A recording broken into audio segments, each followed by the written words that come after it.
প্রচুর আঁশফল হয়েছে বাবা, থোকো ভর্তি। এবছর আমার কপাল খুলে যাবে। আর এবছরে গ্রামবাসীদের কারোর দেবো না, খাবে আবার চুরি করবে, আবার বাড়ি গিয়ে দিয়ে আসবো না। 20 টাকা করে আঁটি বাঁধবো, বেঁধে হ্যাঁ শিয়ালদায় বেচলে 2 পয়সা।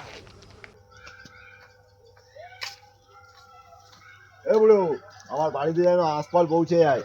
এবারে বাবু কারোর বাড়িতে দেবো না, এবারে সব আমি থোকো করে বাজারে নিয়ে গিয়ে বেচবো। 20 টাকা করে আঁটি। 20 টাকা করে আঁটি, কিন্তু বাজারে বিক্রি হচ্ছে এরকম বড় বড় 20 টাকায়। আর তোর গাছে তো আশপাল এই পুরো বিচির মতো। তো হচ্ছে কি, এই আশপাল খাওয়ার থেকে ওই বাজার থেকে 20 টাকার এরকম বড় বড় খাওয়া অনেক লাভ। ওটা ভুল বলেনি, আমার আঁশফলগুলো বড্ড ছোট ছোট, একটু বড়ও হয় না যে মার্কেটে ভালো দামে বেচবো। ঠিকই বলেছি, এই আঁশফল মনে হয় বিক্রি হবে না। পাড়ার বাচ্চারা চুরি করে যা খাবে খাবে, আর পেরে বাড়ি বাড়ি দিয়ে আসবে।